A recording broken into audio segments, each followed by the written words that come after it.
We're going to talk about the 7 fastest ways you can get your first real estate deal. You see, in today's market in 2025, what you need to focus on is being able to get your first deal and to get it quickly. That there's not some generic list, that are not some different places that you go that you might watch people on YouTube and say, hey, pull this list, do this, send this out. And then all of a sudden you're spinning your wheels trying to find a real estate deal and you're spending lots of money.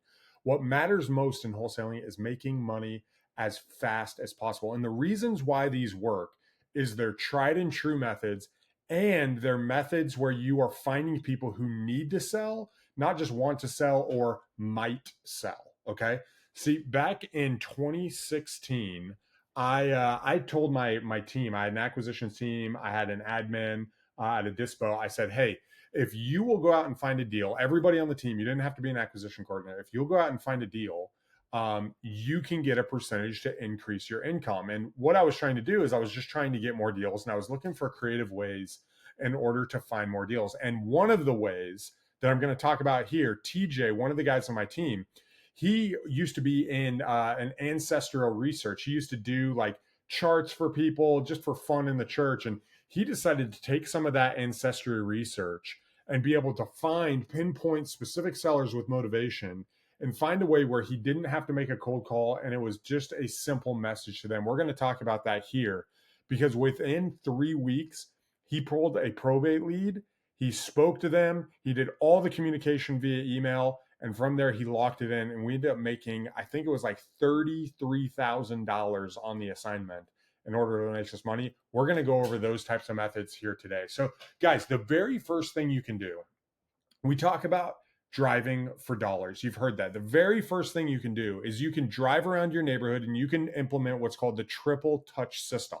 Now, most people, what they'll do is they'll drive around, they'll collect a list, they'll write down the addresses, they'll put it into a system, they'll send a postcard, and then they'll start a follow-up drip campaign, which isn't bad. Like, you can absolutely do that and create that consistency.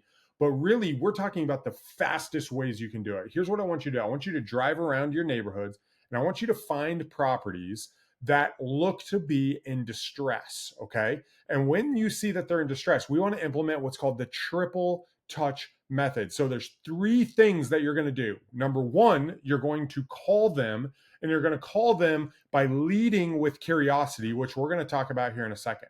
Number 2 is if they don't answer, you're going to text them, again, leading with curiosity, not, hey, would you sell your house? But leading with something that would hook them to come. Think of it like in boxing, right? You want to, in boxing, if you just go to, they're going to block it. But if you're going back and forth and you're fighting and you fake left and then you come off to the side, that's what we want to do when we're reaching out. And we want to fake with curiosity, which we're going to talk about here in a second. And then the third thing you want to do is instead of just driving around and getting addresses and then doing research later, which I've done, I filled up pages of stuff back in the day, pages of addresses. I put them on apps, and then you have to process them later. You have to sit down, you have to figure out, and it just prolongs the opportunity to be able to get a deal.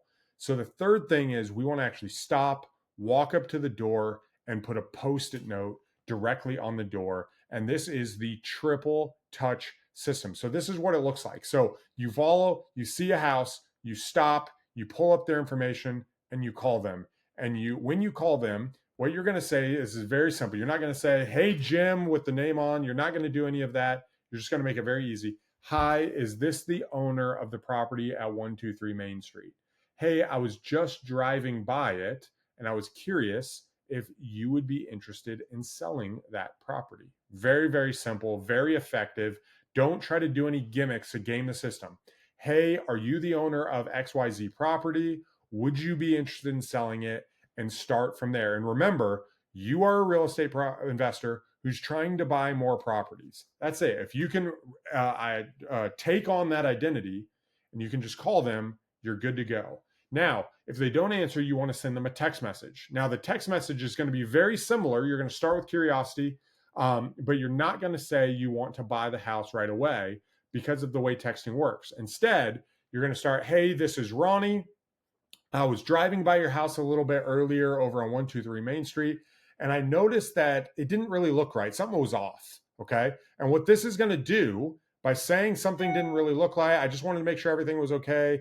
It looked like something was off with the property. You're going to provoke curiosity. Now, when they respond to you, that's when you're actually going to say, hey, I was reaching out to see if you'd be interested in selling the property after they respond to you.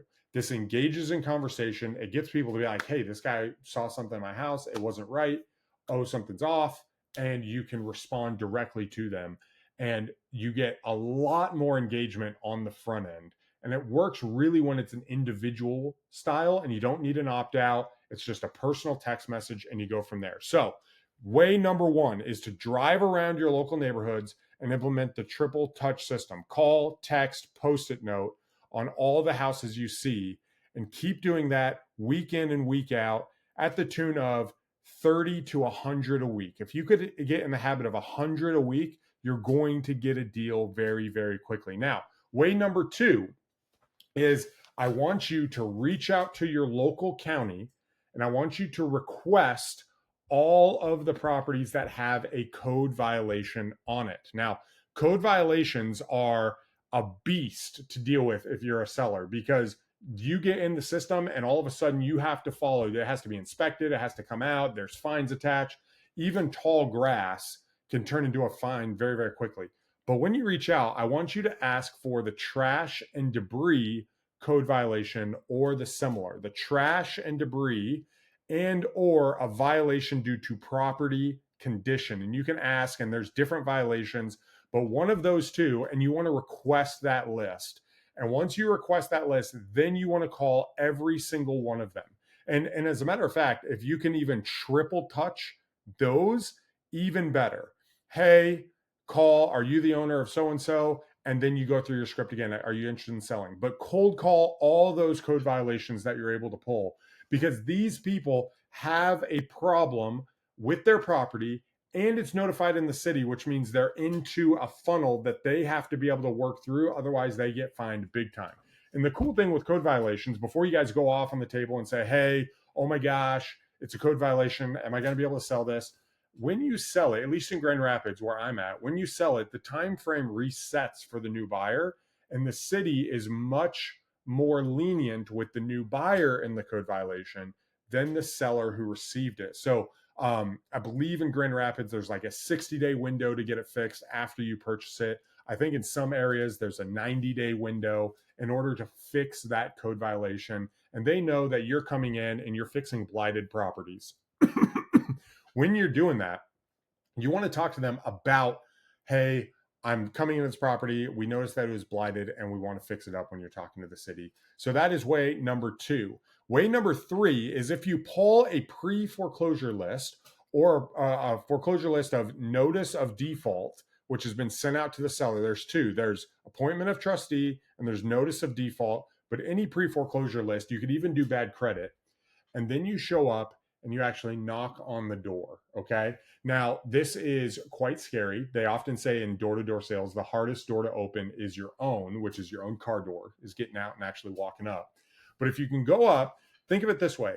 It emphasizes your ability to be able to get a deal now, okay? Your ability to talk to somebody, your ability to interact with them. When you send out mail, you might get a 0.5% response rate, a 1% response rate, right? So think of it this way. Every 100 mailers I send out, one person might call me. Well, when you knock on a door, even though it's sometimes scary, when you knock on the door, you might knock on 10 doors and get 2 people to answer the door. That's a 20% response rate. So as far as a return on marketing, when you think of it from a corollary perspective, you're able to talk to significantly more people very quickly. There's also no call, there's no text message, there's no device between you. And so you're interacting with a human. And when you can interact with a human, you can be very upfront and honest. And this is where it's important to know what you are about. Hey, I'm a real estate investor. I'm looking to buy more property. I noticed that something was off and I was just curious if you'd be open to selling the house. And then you have an interaction right then and there. You talk with them, you do a follow-up, or you get invited in and you have a conversation, okay? From there, you lead to a contract, and it is one of the fastest ways to get a deal right now today. And here's the other thing. If you're door knocking and you have a set of post-it notes, you just put a post-it note right on the property right there. You just put a post-it note on every door that you go around. And now you're able to hit the neighborhoods and the properties with post-it notes as well. Number 4 on the fastest way to do it is people who have unpaid property taxes. Now, this is the full year or the summer or winter. So in Grand Rapids in Michigan, we have summer taxes and we have winter taxes. And most of the time, the summer taxes are the most expensive. So when people do not pay their taxes, you want to call everybody on that list. Now, this is not a list that you're going to pull, weekly. This is one that I would look at biannually or annually, depending on where you're at. But if you can pull all the properties and find all of the properties in your area where they have not paid their property taxes, you want to call all of them, because this is an indicator that something is wrong. They either don't have the finances to pay for it right now, it's vacant, it's an issue. We just bought a property in Upper Michigan. We purchased it for $10,000 up in the UP, and we turn around and we listed it for $39,000. This lady had actually gone to jail, but the way in which she was notified, or it was notified to us that she was a motivated seller, is that she had unpaid property taxes in the tune of about $3,000. It was multiple years that had been stacked up that led to her led to her having to sell, led to us knowing that this property was actually available for sale. So call everybody in your county that has not paid their property taxes. Number 5, all right, now this is becoming more and more popular out there. And I heard this from a friend about 2 years ago, and we were talking about finding deals. And he's like, I find deals through Facebook groups. And I was like, what, you JV on people? And he's like, no, I don't JV. I go into community groups in my area and I post that I'm looking to buy real estate. And years ago, I used to do bandit signs all over, which I'll tell you a little bit more about that here in a second. But I used to do bandit signs all over just to put up a sign. Well, when you are interacting in Facebook communities, when you make a post, a portion of those people see it. Okay. Well, out of the portion of those people, if you are saying, hey, I'm looking for another house or another 2 houses, or hey, I'm a real estate investor, you get more and more people within that community who see the post. And so think of this as like a bandit sign, but on Facebook. Okay. So you're going to go to a local community group, like a local book group, or book clubs, or you might go to, there's like Muskegon community or Kent County community groups, and there's some news cycles, and you're just going to post something or in the comments and say, hey, I'm a real estate investor, I'm looking for more property. And if you can tie it to the reason why you're in the group, even better, right? Hey, been involved in the, in Muskegon community for a while. We were just up here. I just wanted to post here and let you guys know I'm a real estate investor. I'm looking for 2 more properties right now. If anyone has anything for sale, give me a call. Very, very fast way of finding it. Very easy. And it actually creates an inbound lead effect for free. Think of how much money direct mail is if you go and look at it at 50 cents a postcard, sometimes 65 cents a postcard, depending on what you're sending. You can essentially put a bandit sign up there for free. And you don't have to go around the neighborhoods and put them in the ground and then have a code violation come up and potentially get fined. You can do it directly on Facebook groups, and you can post what you're looking for in the group. This is a very powerful way of doing it. And if you do it consistently, if over the next month or so, you're able to post 300, 400, 500 posts in different areas and remind people, you're going to get some inbound conversations, and you're going to be able to buy houses from people as an investment. Number 6, okay? Number 6 is what I like to call the renegotiation method. Now, the renegotiation method is a version of JVing. You're going to approach other wholesalers, you're going to approach other investors, and specifically, if you get on their list and you start getting properties, emails from them, and you notice the same property, you're going to reach out, you're going to create a relationship, and then you're going to offer to renegotiate their property on their behalf with the seller in order to split the deal and then find a buyer. Okay. This is a way of JVing and adding value. It's something that I got known for, being able to renegotiate properties amongst my peer group. A lot of people realize, dude, Ronnie, you're getting renegotiations of 20,000, 15,000. Like, there's some big numbers. What's going on? And then I just offered to do it for them because people didn't want to have the conversation. People were scared of canceling the deal. They were trying to get it, but they couldn't sell it. And they also knew that, man, this is so close and this guy needs to sell. Well, I would step in and I would say, hey, I'll jump on the phone with them. I'll explain kind of where the numbers are, where we need to be, and I'll be the finance guy and bear the bad news if we can split the deal. And so people started coming to me when they had deals that were contracted too high, because they either pushed the numbers, they contracted at 85 cents, and they just couldn't get rid of it. The rehab was too high, and they just didn't know how to have the conversation, and they felt kind of like a fraud. I was able to come in there and bring a little bit of stability. I was able to come in as the underwriter and renegotiate the deals. And if you can come in and you're willing to have that conversation, you can JV with people by renegotiating their deals. Guys, this is so powerful. So powerful. You don't have to do any marketing. You build credibility with the other investors and you build a reputation, and you're able to get a deal under contract for free and split the deal 50-50. And you bring more value than just finding the buyer. You do it by contracting the seller and getting a renegotiated price. So your value is immediately apparent. If they contracted for 80, but they had a buyer, their lowest buyer was like 72,000 was their best, and you come in and you renegotiate the property to $58,000 or $62,000 or whatever that is an immediate value that they're able to see.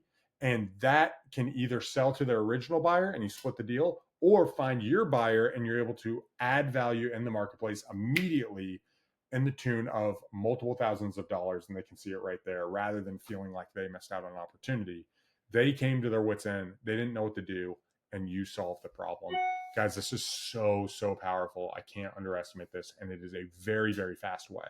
Probably one of the fastest ways to get a deal, because as soon as they accept that price, you have an amendment. They've already signed the contract. It's just an amendment. And then you can turn around and you can find a buyer. Sometimes immediately, if there was already a buyer on the property at a lower price, or you've now gotten it at a cheap enough price that a buyer will come in very, very quickly. And now the last one, okay? So I mentioned earlier that TJ on my team decided to start looking for properties, and he was my primary admin at the time. And he used to do research all of the time. One of the things that I learned is when people are doing ancestral lookups of all of your family, there's some deep research that is involved. And he would go in and find who the family member was and what is this, and categorize them. Well, what he would do is he would go to Facebook and find the family members of a property. Well, the niche that he got into is we used to pull every single week, or actually every day in Texas, we used to pull the probates every single day in Texas. They would come out, who is at the probate county, we'd get them, and we'd send direct mail. Well, what he would do is he would get the probates. There would be like 17 or 30 of them, depending on the day. And then he would do deep research on those 17 every single day as part of his daily routine. So what that would look like is he'd pull the names, he'd find out, who the deceased person was, who the executor was. He'd do the research, he'd find the executor, he'd find the families on Facebook, and then he'd send them a message and say, hey, I'm so sorry to bother you. I'm looking for name of the person who owns address, and was curious if you are, we're trying to get a hold of the owner of this property. And if it's not you, I'm so sorry. And so they're leading that way with a permission-based process. And then people would respond to that message and would engage in conversations. But over time, what happened was he started dropping more and more messages, and especially as Facebook would filter them, they would just sit in inboxes, and then people would respond. Sometimes they'd respond the same day. Sometimes they would respond months later. And there was a constant push of probates through deep research on Facebook. And the way to really do this, the easiest way, is to type in their name and then put in parentheses the city that they are, and it'll find everybody with that name and city, and you'll just try to match it up. You'll find the address and you'll look, and then you can kind of look at the family and see if it fits. Sometimes it's a miss, sometimes it's a hit, and you will absolutely get deals. Guys, this is the fastest ways you can get real estate deals today. But really, you need an action plan in order to do this. Just knowing the ways isn't going to work, okay? Because we all sometimes will get in our heads and we'll think about, oh yeah, it'd be awesome to talk to probates and do this. What you want to do is you want to, number one, before you get started, you want to pick the ways in which you want to talk to people. You want to pick your path to a customer, okay? Just like you're walking through the woods. When you pick a path, it becomes more and more normal. The grass goes down, it becomes easier. And you want to pick your path. You want to pick your marketing channel, okay? And here are the channels that you can pick. You can pick cold calling, texting, post-it notes, direct mail, door knocking, or social media outreach. These are the channels that you can reach out to them with. Do a post-it note on their door. Once you pick the channel that you're going to reach out to them, write them down, figure out what you're going to say, come up with your script, and know who you are. And what I mean by that is not your name. You're a real estate investor who's looking for properties and you have some conviction. That way, if they push back, you can say, hey, I'm looking for more property. I'm a real estate investor. We're looking to buy a couple more properties right now. Okay. That's very important because it comes across in your conviction. Well, after you've picked your marketing approach, then what I want you to do is I want you to do your time management. See, when I got started in real estate back in 2013, I was working a full-time job. And out of that full-time job, I started with direct mail. I just sent out direct mail. I remember the very first time I sent out direct mail, my phone was in my pocket while I was at Chase, ringing all day, and I got home and I called them all back. Well, that was my schedule. I would mail them out, I'd get calls, and when I got home, I'd call them back from 5 to 7 p.m. And then I would set appointments at my lunch break and after work. That was the schedule I decided to do. Well, about 3 months in, I decided I was going to do bandit signs. So what I would do is in the late evening for bandit signs, I would write out all my bandit signs and I would do as many as possible. I'd try to get 100 to 400 bandit signs. I'd put them in my car. Well, I would run either seller appointments at the Jason's Deli right next to my job. I would ask if we could get lunch and we could meet at the Jason's Deli.